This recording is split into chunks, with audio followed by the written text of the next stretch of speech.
আন্তর্জাতিক অপরাধ ট্রাইব্যুনাল সহ বাংলাদেশের বিভিন্ন আদালতে শেখ হাসিনার বিরুদ্ধে যে সমস্ত মামলা চলমান আছে সেই মামলার সাক্ষী, বাদী, এই মামলার তদন্তকারী কর্মকর্তা সহ মামলার সাথে সংশ্লিষ্ট বিভিন্ন লোককে তিনি হুমকি দিয়েছেন, থ্রেটেন করেছেন।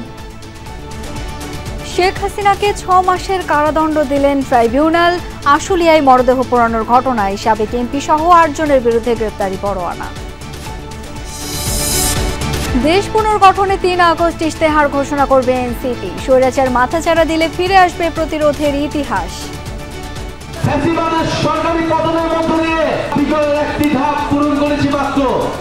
আমাদের দ্বিতীয় ধাপ পূরণ করতে হলে বাংলাদেশকে নতুন ভাবে গঠন করতে হবে। নতুন বাংলাদেশে আর নতুন করে চাঁদাবাজ হতে দেওয়া হবে না। আলেমদের থেকে মাইক কেড়ে নিবে, এমন বাংলাদেশে ফিরে যাওয়া যাবে না। গণতন্ত্রের স্বার্থে বড় দল হিসেবে অনেক ছাড় দিয়েছে বিএনপি, মন্তব্য তারেক রহমানের। নেতাকর্মীদের জনপ্রত্যাশা অনুযায়ী কাজ করার তাগিদ। দেশ যাতে গণতন্ত্রের দিকে এগিয়ে যেতে পারে, দেশের মানুষ যাতে তাদের গণতান্ত্রিক অধিকার চর্চা আবার শুরু করতে পারে, তার জন্য আমরা ছাড় দিয়েছি। দলগুলো আসুক, আমরা একটি নির্বাচনী প্রক্রিয়ার দিকে এগিয়ে যাই। চট্টগ্রামের পটিয়ায় বৈষম্য বিরোধী ছাত্র আন্দোলনের মহাসড়ক অবরোধ, ভোগান্তিতে দূরপাল্লার যাত্রী, পরীক্ষার্থী। ওসি অপসারণে আলটিমেটাম। সংসদীয় এলাকার সীমানা নির্ধারণে ইসি কমিটি গঠনে একমত রাজনৈতিক দলগুলো। অভ্যুত্থানের সাফল্য থেমে গেলে চলবে না, বললেন আলী রিয়াজ। ডিসেম্বরের মধ্যে ব্যাংক খাতে বড় সংস্কার, জানালেন উপদেষ্টা। অর্থ ফেরত পাবেন গ্রাহকরা। ইআরএফ পুরস্কার পেলেন যমুনা টিভির রিমন রহমান।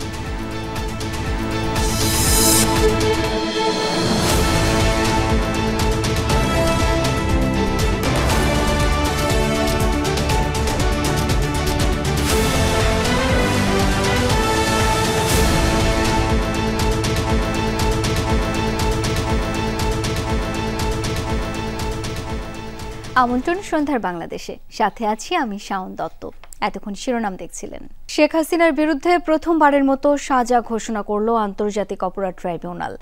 আদালত অবমাননা মামলায় দেশ ছেড়ে পালানো সাবেক প্রধানমন্ত্রীকে 6 মাস এবং গাইবান্ধার আওয়ামী লীগ নেতা শাকিল আকন্দ বুলবুলকে 2 মাসের কারাদণ্ড দেন ট্রাইব্যুনাল। এদিকে আশুলিয়ায় লাশ পোড়ানো মামলার অভিযোগ আমলে নিয়ে পলাতক 8 আসামির বিরুদ্ধে গ্রেপ্তারি পরোয়ানাও জারি করা হয় আজ। ছাত্র জনতার গণঅভ্যুত্থানের মুখে দেশ ছেড়ে পালিয়ে গিয়ে আর জনসম্মুখে না এলেও সাবেক প্রধানমন্ত্রী শেখ হাসিনার বেশ কয়েকটি কথোপকথন সামাজিক যোগাযোগ মাধ্যমে ছড়িয়ে পড়ে বিভিন্ন সময়ে। তেমনি একটি রেকর্ডিংয়ে বলতে শোনা যায় 227 জনকে হত্যার লাইসেন্স পেয়েছি। হুমকি দিতে শোনা যায় মামলার বাদী, সাক্ষী ও বিচারিক কার্যক্রমে সংশ্লিষ্টদের। এমন বক্তব্যের জেরে আন্তর্জাতিক অপরাধ ট্রাইব্যুনালে আদালত অবমাননার মামলা করেন চিফ প্রসিকিউটর। সেখানে অভিযুক্ত করা হয় শেখ হাসিনা ও গাইবান্ধার আওয়ামী লীগ নেতা শাকিল আকন্দ বুলবুলকে। পরে আইন অনুযায়ী ট্রাইব্যুনালের নির্দেশে গ্রেপ্তারি পরোয়ানা জারি, আত্মসমর্পণে পত্রিকায় বিজ্ঞাপন ও আসামিদের পক্ষে আইনজীবী নিয়োগ শেষে তাদের অনুপস্থিতিতেই বুধবার এই মামলার শুনানি হয়। পরে উভয় পক্ষের শুনানি শেষে শেখ হাসিনাকে 6 মাস ও শাকিল আকন্দ বুলবুলকে 2 মাসের কারাদণ্ড দেন ট্রাইব্যুনাল। এ সময় চিফ প্রসিকিউটর বলেন, এমন বক্তব্যের মাধ্যমে হুমকি দেওয়া হয়েছে জুলাই গণহত্যায় শেখ হাসিনার বিরুদ্ধে মামলা করা বাদী ও মামলার সাক্ষীদের। শুধু তাই নয়, হুমকি দেওয়া হয়েছে তদন্ত কর্মকর্তা সহ মামলা সংশ্লিষ্টদের, যা ট্রাইব্যুনালের কার্যক্রমকে বাধাগ্রস্ত করছে। বক্তব্যের ফরেনসিক রিপোর্টও জমা দেওয়া হয় আদালতে, যার মাধ্যমে প্রমাণ হয় বক্তব্যটি শেখ হাসিনার। তদন্ত কর্মকর্তা জানান, মামলার আসামি শাকিল আকন্দ বুলবুলের স্ত্রীর সাথে কথা বলে বক্তব্যের সত্যতা পেয়েছেন তিনি। আন্তর্জাতিক অপরাধ ট্রাইব্যুনাল সহ বাংলাদেশের বিভিন্ন আদালতে শেখ হাসিনার বিরুদ্ধে যে সমস্ত মামলা চলমান আছে সেই মামলার সাক্ষী, বাদী, এই মামলার তদন্তকারী কর্মকর্তা সহ মামলার সাথে সংশ্লিষ্ট বিভিন্ন লোককে তিনি হুমকি দিয়েছেন, থ্রেটেন করেছেন। পরে শেখ হাসিনার পক্ষের আইনজীবী বক্তব্য তুলে ধরেন, বলেন এমন অভিযোগ সঠিক নয়। আইনি মতামত দেন অ্যামিকাস কিউরিও। রাষ্ট্রপক্ষের যে আনিত অভিযোগ সেটার সঙ্গে আমি দ্বিমত পোষণ করে বক্তব্য প্রদান করেছি। লার্নেড জাজশিপ আমাদের বক্তব্য শুনেছেন, শুনে একটি জাজমেন্ট দিয়েছেন। একই দিন ট্রাইব্যুনাল 2-এ অনুষ্ঠিত হয় আশুলিয়ায় 6 জনের লাশ পুড়িয়ে দেওয়ার মামলার অভিযোগ আমলে নেওয়ার শুনানি। এ সময় আদালতে নৃশংস সেই ঘটনার বিস্তারিত তুলে ধরে প্রসিকিউশন। ট্রাইব্যুনালকে জানান, পোড়ানোর সময়ও একজন জীবিত ছিল, কিন্তু তাকে হাসপাতালে না নিয়ে পেট্রোল ঢেলে পুড়িয়ে দেওয়া হয়। আগুনে লাশ পুড়িয়ে দেওয়াটা হলো আন্তর্জাতিক অপরাধ ট্রাইব্যুনাল আইনের 3-2 এ ধারা মতে অন্যান্য অমানবিক আচরণের অপরাধ। শুনানি শেষে অভিযোগ আমলে নিয়ে 13 জুলাই পরবর্তী শুনানির দিন ধার্য করেন ট্রাইব্যুনাল। পাশাপাশি গ্রেপ্তারি পরোয়ানা জারি করেন পলাতক সাবেক এমপি সাইফুল ইসলাম সহ 8 জনের বিরুদ্ধে। মাইনুল মারুফ, যমুনা নিউজ, ঢাকা। আগামী 3 আগস্ট কেন্দ্রীয় শহীদ মিনারে বাংলাদেশ পুনর্গঠনের ইশতেহার ঘোষণা করা হবে বলে জানিয়েছেন এনসিপির আহ্বায়ক নাহিদ ইসলাম। জুলাই পদযাত্রার দ্বিতীয় দিনের কর্মসূচিতে কুড়িগ্রামে এক পথসভায় অংশ নেন দলটির কেন্দ্রীয় নেতারা। দেশে আবারও স্বৈরাচার মাথাচাড়া দিলে 5 আগস্টের পুনরাবৃত্তি হবে বলে মন্তব্য করেছেন দলটির দক্ষিণাঞ্চলের মুখ্য সংগঠক হাসনাত আব্দুল্লাহ। জুলাই অভ্যুত্থান নিয়ে যে ষড়যন্ত্র হচ্ছে তা প্রতিহত করার কথাও বলেন দলটির আহ্বায়ক নাহিদ ইসলাম। রংপুরের খামার মোড় থেকে সকাল 11টায় শুরু হয় এনসিপির দ্বিতীয় দিনের জুলাই পদযাত্রা। কর্মী সমর্থকদের নিয়ে কেন্দ্রীয় নেতাদের গাড়িবহর রওনা হয় কুড়িগ্রামের উদ্দেশ্যে। কুড়িগ্রামে পৌঁছানোর পর রাজারহাটে পথসভায় অংশ নেন এনসিপি নেতারা। পথে পথে তাদের স্বাগত জানায় স্থানীয় নেতাকর্মী সহ সাধারণ মানুষ। এ সময় দলটির আহ্বায়ক নাহিদ ইসলাম বলেন, ফ্যাসিস্ট সরকার পতনের মধ্যে দিয়ে নতুন বাংলাদেশ গঠনের একটি ধাপ পূর্ণ হয়েছে। দ্বিতীয় ধাপ পূরণের জন্য আগামী 3 আগস্ট কেন্দ্রীয় শহীদ মিনারে বাংলাদেশ পুনর্গঠনের ইশতেহার ঘোষণা করা হবে। আমরা লড়াই করেছিলাম একটা নতুন বাংলাদেশের জন্য।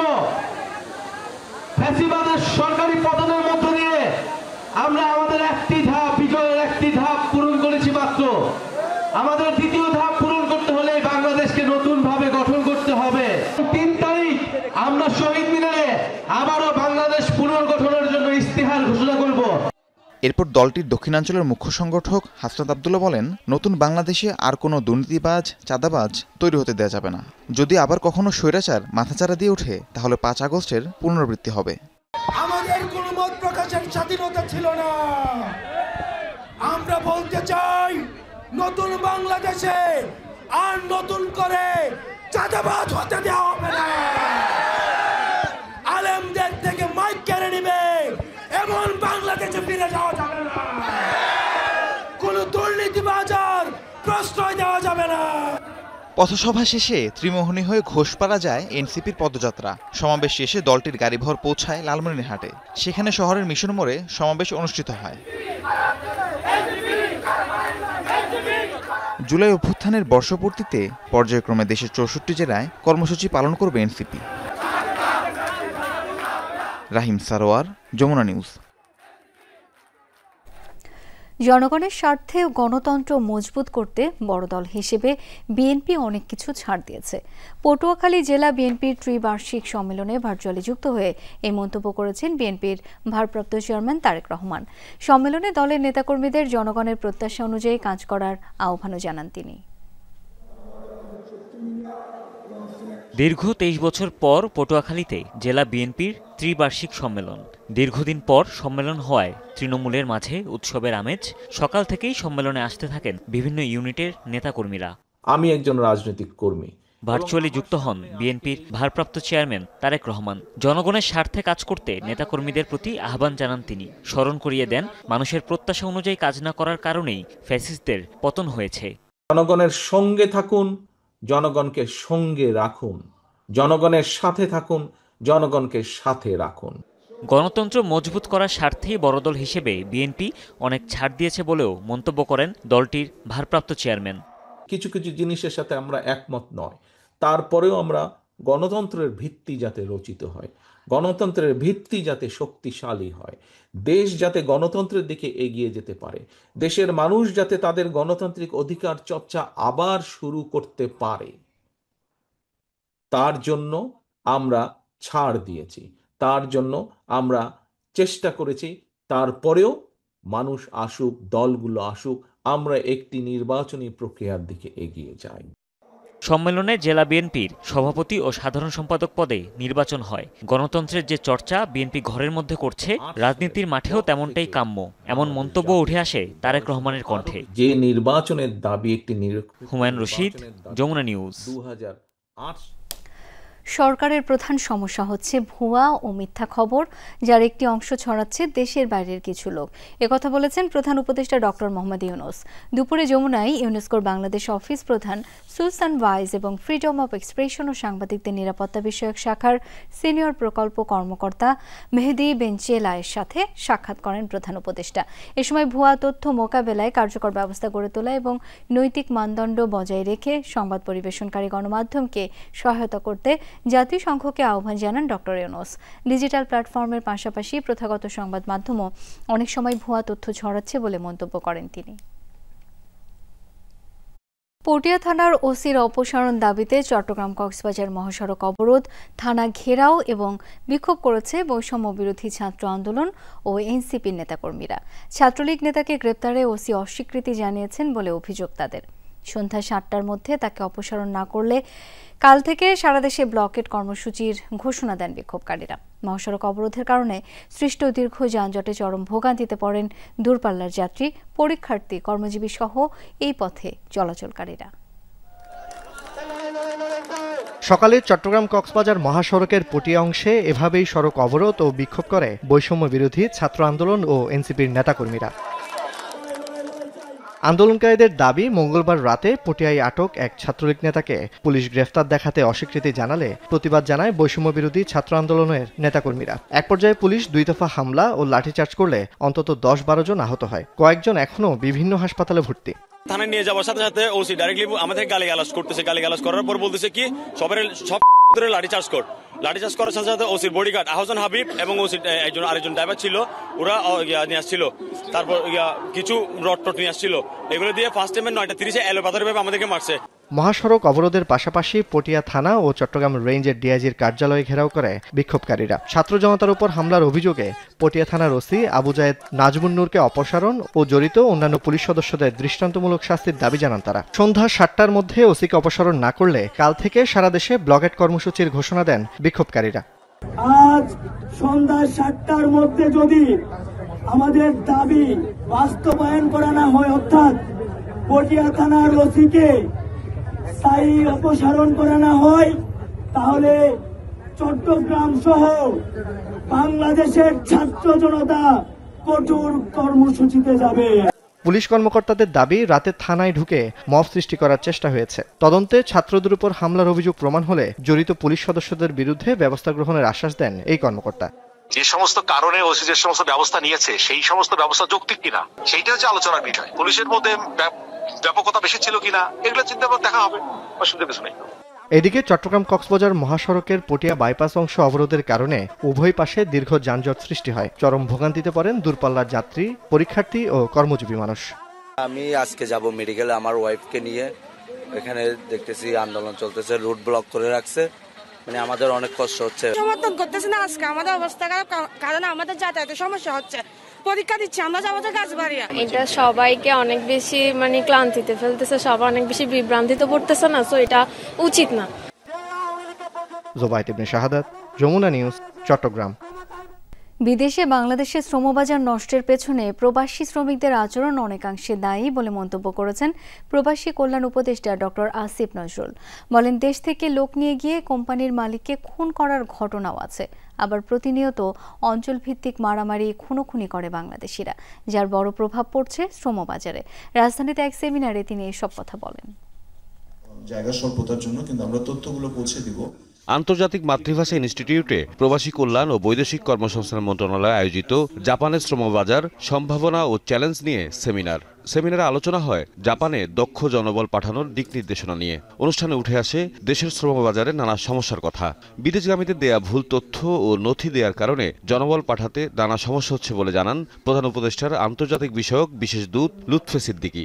এই যে ডকুমেন্ট ট্যাম্পারিং করা হয়, সার্টিফিকেট ট্যাম্পারিং করা হয়, আমরা ধরে নিয়েছি যে এটা ইটস নরমাল, তো করতেই হবে। এইসব করে কোনোভাবে বিদেশে যেতে পারলেই হলো, তারপরে দেখা যাবে।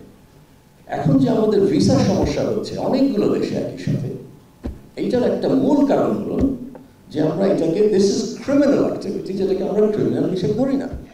এ সময় প্রবাসী কল্যাণ ও বৈদেশিক কর্মসংস্থান উপদেষ্টা আসিফ নজরুল কথা বলেন বিদেশে বাংলাদেশিদের খুনোখুনি নিয়ে। বলেন সিলেট ব্রাহ্মণবাড়িয়া অঞ্চলের মানুষ ঘোষণা দিয়ে সংঘর্ষে জড়ায়, এতে অনেক দেশ বাংলাদেশি নেওয়া বন্ধ করে দিয়েছে। ধরেন আপনি যদি সৌদি আরবে যদি 10,000 লোক অত্যন্ত সুন্দরভাবে নিয়ম মেনে কাজ করে, আর যদি 10টা লোক রাস্তাঘাটে মারামারি করে, আর একটা লোক যদি মার্ডার করে, ওই 10,000 লোকের ভালো কাজ কেউ দেখবে না।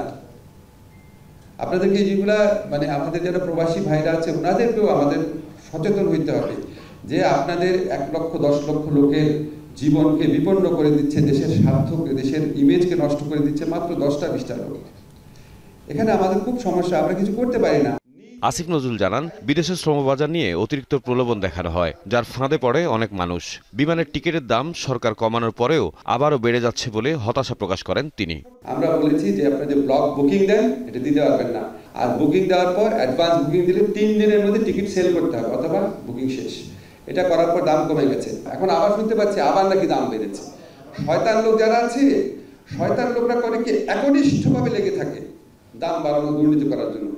বিদেশে শ্রমবাজার বাঁচাতে ও আরো বড় করতে সেখানকার প্রবাসীদের নিয়ম কানুন মানতে আহ্বান জানান উপদেষ্টা ডক্টর আসিফ নজরুল। সমবেত স্বার্থ আছে, দেশের স্বার্থ আছে, এটার দিকে তাকায়। তাহিদ মিথুন, যমুনা নিউজ, ঢাকা। নির্বাচন কমিশনের 3 কর্মকর্তাকে জিজ্ঞাসাবাদ করেছে দুদক। বিগত সরকার নির্বাচনের জন্য ইভিএম এর মাধ্যমে রাষ্ট্রের 3,000 কোটি টাকার বেশি নষ্ট করার অভিযোগ অনুসন্ধানে নেমে এই কর্মকর্তাদের জিজ্ঞাসাবাদ করল কমিশন।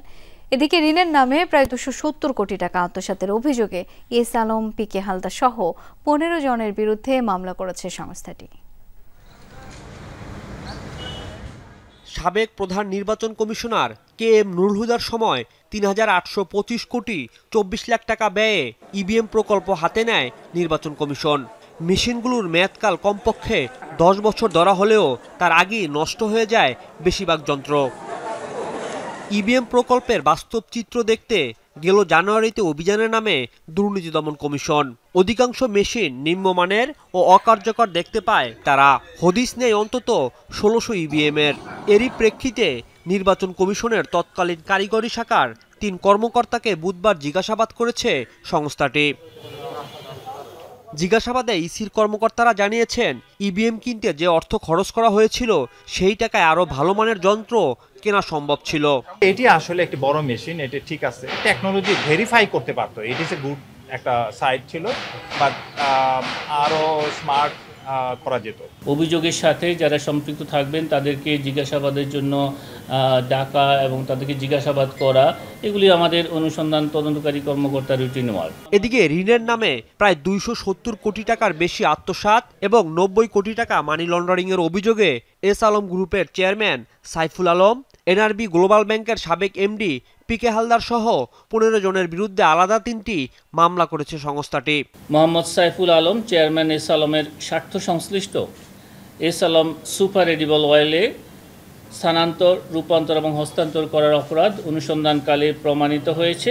মানি লন্ডারিং প্রতিরোধ আইন 2012 সংশ্লিষ্ট ধারায় একটি মামলা রুজুর সিদ্ধান্ত গৃহীত হয়েছে। দুদকের আবেদনে শেখ হাসিনার সামরিক উপদেষ্টা তারেক সিদ্দিক ও তার ভাই শেখ রেহানার স্বামী শফিক সিদ্দিকের গাজীপুরে 15 কোটি টাকার সম্পদ জব্দের আদেশ দিয়েছেন আদালত। রাজীব আহমেদ, যমুনা নিউজ, ঢাকা। আগামী জাতীয় নির্বাচনে বাংলাদেশকে $48 লাখ সহায়তা দেবে জাপান। ইউএনডিপির সহায়তায় ইসির ব্যালট প্রকল্পের আওতায় এই সহায়তা দেবে দেশটি। ব্যালট প্রকল্পের আওতায় ভোটার ও নাগরিক শিক্ষা জোরদার করা, সমাজে প্রতিনিধিত্ব কম এমন গোষ্ঠীর অংশগ্রহণ উৎসাহিত করা এবং নির্বাচনী প্রক্রিয়ায় স্বচ্ছতা নিশ্চিতে পদক্ষেপ নেওয়া হবে।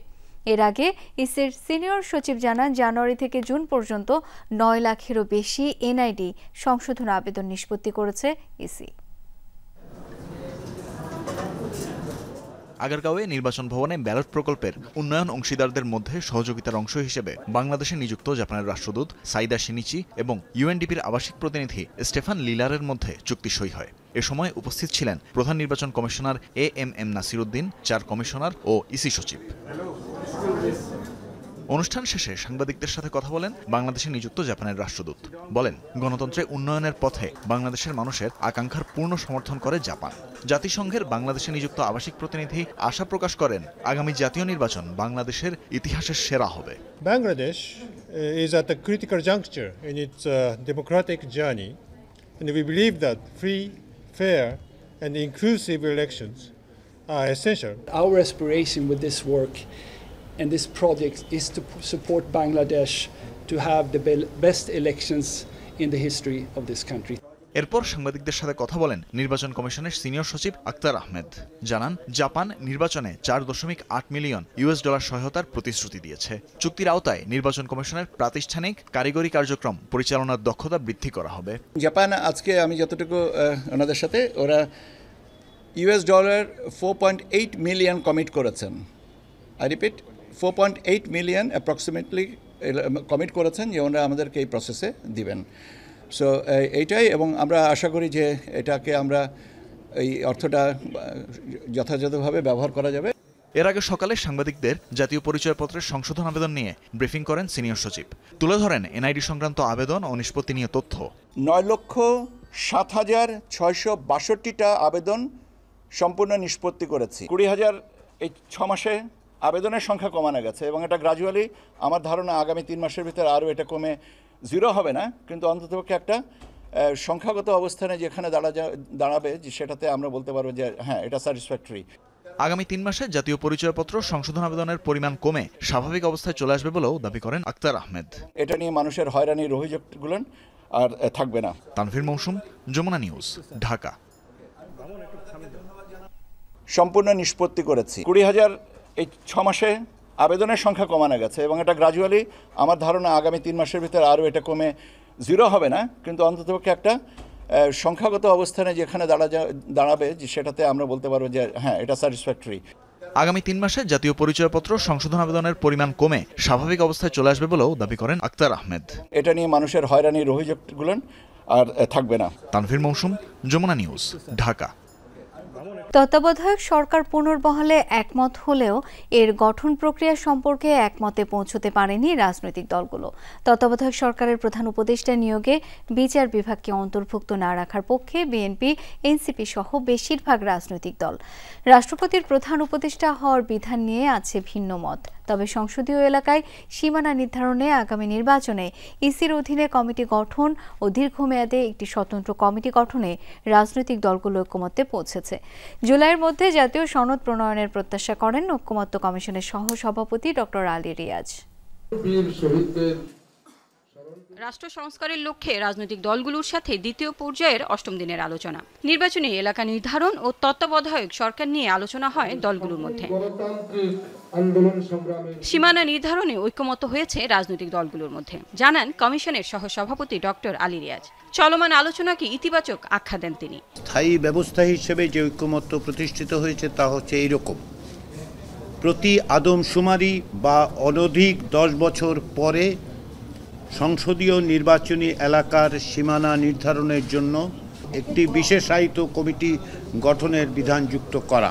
ত্রয়োদশ জাতীয় সংসদ নির্বাচনের জন্য নির্বাচন কমিশনের সহায়তায় যথাযথ দক্ষতা সম্পন্ন ব্যক্তিদেরকে নিয়ে একটি বিশেষায়িত কমিটি গঠন। সীমানা পুনর্নির্ধারণ করার জন্য প্রয়োজন বোধে এ ব্যাপারে দক্ষ, যোগ্য, পেশাদার ব্যক্তিবর্গকে আপনারা এর সাথে যুক্ত করতে পারেন। স্বাধীন বাউন্ডারি কমিশন আলাদা করে দেওয়া, যেমনটা ভারত সহ বিভিন্ন দেশে আছে, এটা হচ্ছে আমাদের প্রস্তাবনা। অবশ্য তত্ত্বাবধায়ক সরকার ব্যবস্থা পুনর্বহালে একমত হলেও গঠন প্রক্রিয়া নিয়ে ভিন্নমত আছে দলগুলোর মধ্যে। কেয়ারটেকার সরকার ব্যবস্থা পুনঃপ্রবর্তনের বিষয়ে সবাই একমত, সেটা বলার অপেক্ষা রাখে না।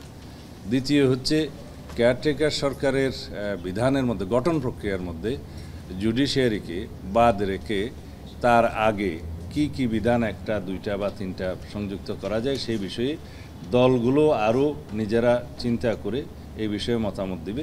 সেই বিষয়টা আর কয়েকদিন পরে ওনারা আলোচনার জন্য রাখবেন। এই প্রেসিডেন্টকেই তত্ত্বাবধায়ক সরকার হিসাবে আবার সে দায়িত্বটা দেওয়া, এক্ষেত্রে প্রায় সকলেই দ্বিমত পোষণ করেছে।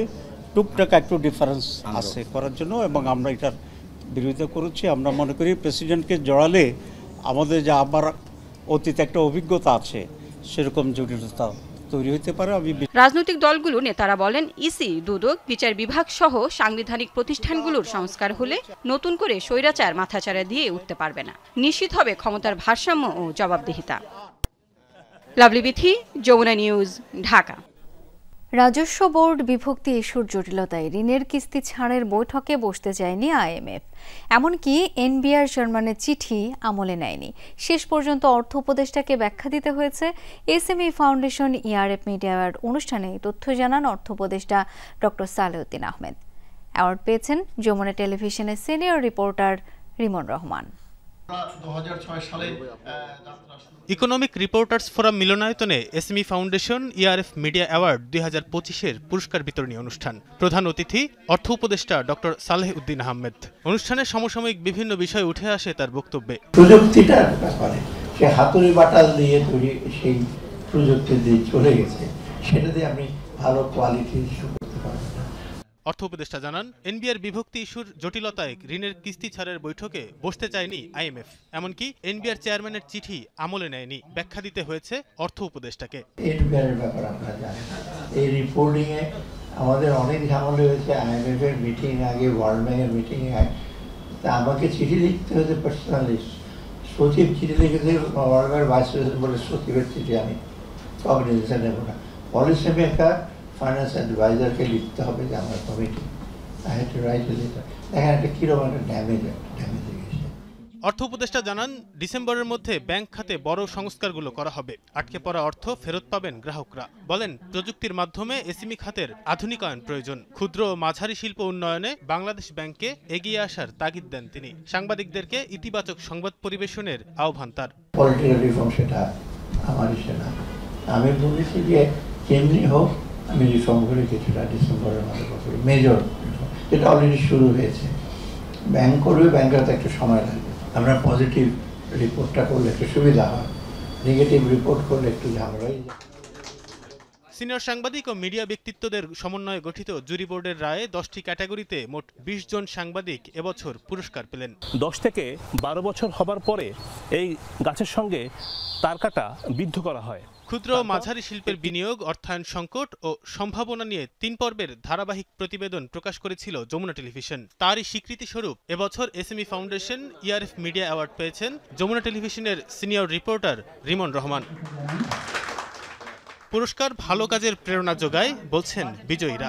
যমুনা টেলিভিশন শুরু থেকেই যেটি করে আসছে যে সাধারণ মানুষের কথা বলে এবং সাধারণ মানুষ বা সাধারণ উদ্যোক্তা বা বাংলাদেশের অর্থনীতির যে প্রান্তিক পর্যায়ে রয়েছে সেখানকার মানুষদের কথা তুলে আনে এবং তার যে সংকট, সেই সংকটগুলো সুরাহার জন্য কিন্তু সরকারের সামনে যে সহায়তা চাওয়ার সেটি কিন্তু চেয়ে থাকে। আমি অবাক হয়েছি যে আসলে এত গুরুত্বপূর্ণ একটা অ্যাওয়ার্ডে আমি আসলে নির্বাচিত হয়েছি এতগুলো কম্পিটিশনের মধ্যে।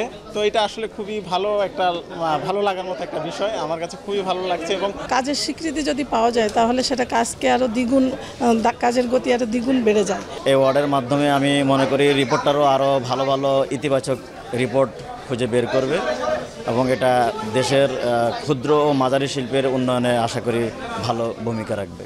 জিডিপিতে ক্ষুদ্র ও মাঝারি শিল্প খাতের অবদান বৃদ্ধিতে কাজ করবে এসএমই ফাউন্ডেশন, জানায় ফাউন্ডেশনের চেয়ারপারসন। আমাদের ওই এন্ডাওমেন্ট ফান্ডটা যদি বাড়ানো যায় এবং আমাদের রিভলভিং ফান্ডটা যদি বাড়ানো যায় তাহলে আমরা আরো বেশি উদ্যোক্তার কাছে পৌঁছতে পারবো।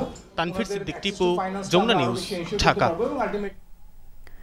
অভ্যুত্থানের আন্দোলনকারী সোহেল রানা হত্যা চেষ্টা মামলায় সাবেক প্রধানমন্ত্রীর উপদেষ্টা সালমান এফ রহমানকে নতুন করে গ্রেপ্তার দেখানো হয়েছে। মোহাম্মদপুর থানার এই মামলায় সাবেক মন্ত্রী আনিসুল হক ও দীপুমণিকেও গ্রেপ্তার দেখানো হয়। এছাড়া বিভিন্ন থানার মামলায় সাবেক সিনিয়র তথ্য সচিব NM জিয়াউল আলম সহ 4 জনকে গ্রেপ্তারের আদেশ দেন বিচারক। রাষ্ট্রপক্ষের আইনজীবী জানান জুলাই হত্যাকাণ্ডের মামলার এজাহার নামীয় আসামি হিসেবে তাদের গ্রেপ্তার দেখানো হয়েছে। এদিকে আসামি পক্ষের আইনজীবীর অভিযোগ, সুনির্দিষ্ট কারণ ছাড়াই মামলার আসামি করা হচ্ছে অভিযুক্তদের।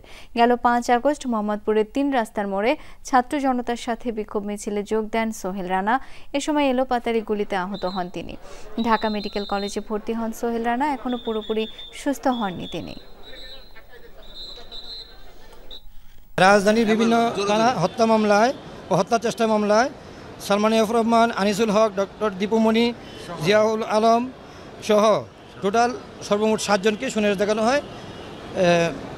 ওনাদেরকে বিজ্ঞ আদালত শুনে দেখে জেল হাজতে প্রেরণ করেন। এই ছবিতে দেখা গেছে এরকম আইনসব তথ্য উপাত্ত দিতে পারে নাই, সুতরাং মহামান্য হাইকোর্টের উচ্চ আদালতে আছে নির্দিষ্ট উপাদান ছাড়া, নির্দিষ্ট কারণ ছাড়া কোনো আসামিদেরকে শুনানি দেখানো যাবে না। চট্টগ্রাম বন্দরের নিউ মোরিং কন্টেইনার টার্মিনাল পরিচালনার দায়িত্ব বিদেশি প্রতিষ্ঠানকে দেওয়ার আলোচনা চলছে, তবে তার আগে আগামী 6 মাস বা তার কিছু বেশি সময়ের জন্য টার্মিনালটি অস্থায়ীভাবে পরিচালনা করবে বাংলাদেশ নৌবাহিনী।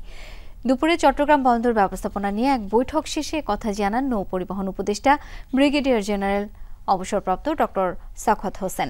উপদেষ্টা বলেন, এই সরকার দেশ বিক্রির জন্য আসেনি, এনসিটি পরিচালনায় ডিপি ওয়ার্ল্ডের সাথে আলোচনা চলছে, চুক্তি হলে দেশের স্বার্থ রক্ষা করেই করা হবে। প্রতিষ্ঠানটি বড় বিনিয়োগ নিয়ে আসবে বলে জানান নৌ পরিবহন উপদেষ্টা। বিদেশি প্রতিষ্ঠানকে দেয়া হলে কারো চাকরি যাবে না। মংলা বন্দর শুধু গাড়ি আমদানির জন্য ব্যবহারের পরিকল্পনা করছে সরকার। 3 মাসের মধ্যে এই বন্দরে 2টি টার্মিনাল নির্মাণের কাজ শুরু করবে চীন।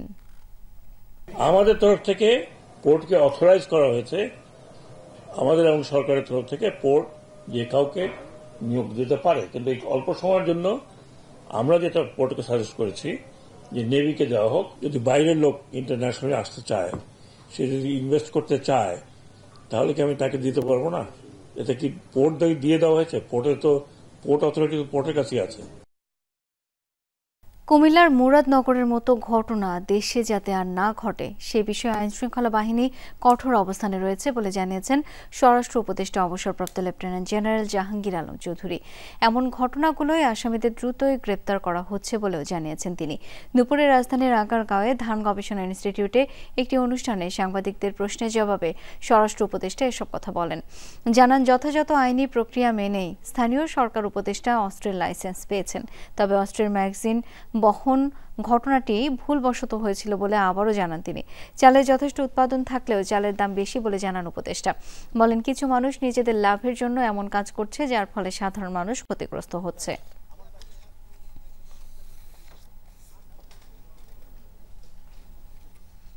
এইটা করতে প্রতিরোধের ব্যবস্থা দেখলে আমরা কিন্তু সবাই সাথে সাথে আইনের আওতায় নিয়ে আসছি। আপনারা বলতে পারবেন একটা লোকের আমরা আইনের আওতায় আনিনি, সাথে সাথে আইনের আওতায় নিয়ে আসছি। এইটা তো আমি গতকালকে বলছি এটা একটা ভুল হয়েছে। আপনার সামনে জাতিসংঘের আণবিক শক্তি সংস্থা IAEA এর সাথে ইরানের সম্পর্ক স্থগিতের কথা জানিয়েছেন দেশটির প্রেসিডেন্ট মাসুদ পেজেশকিয়ান।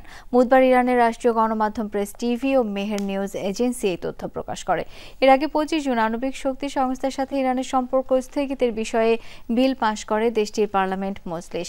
নতুন পাশকৃত বিল অনুযায়ী সংস্থাটির কোনো পরিদর্শক অনুমতি ছাড়া ইরানে প্রবেশ করতে পারবে না। বলা হয়, ইরানের পারমাণবিক স্থাপনাগুলোর নিরাপত্তা নিশ্চিত না করা পর্যন্ত IAEA এর সাথে সহযোগিতামূলক সম্পর্ক স্থগিত রাখবে তেহরান।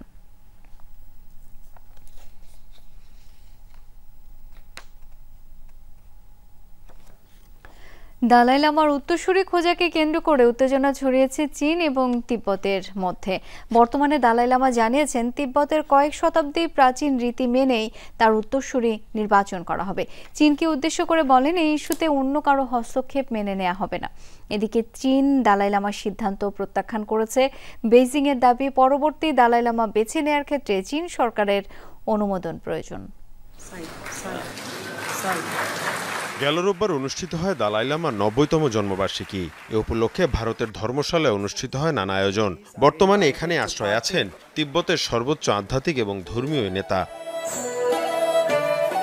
এ সময় ভক্ত এবং অনুসারীদের উদ্দেশ্যে বক্তব্য দেন দালাই লামা। বলেন, নিজের উত্তরসূরি নির্বাচনের কথা, তার অবর্তমানে পরবর্তী দালাই লামাকে বেছে নেওয়া হবে।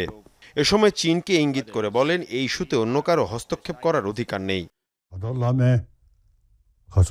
লামার পুনর্জন্মের প্রক্রিয়াটি অব্যাহত থাকা উচিত। পবিত্র দালাই লামার কার্যক্রম পরিচালনার দায়িত্ব গডেন শ্রদ্রাং ট্রাস্টের। তিব্বতী বৌদ্ধ ঐতিহ্যের সাথে সম্পৃক্ত রীতি মেনেই এই প্রক্রিয়া পালিত হওয়া উচিত।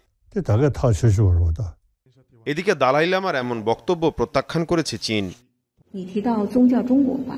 দালাই লামার পুনর্জন্ম একটি অনন্য উপায়, যা 700 বছরেরও বেশি সময় ধরে চলে আসছে।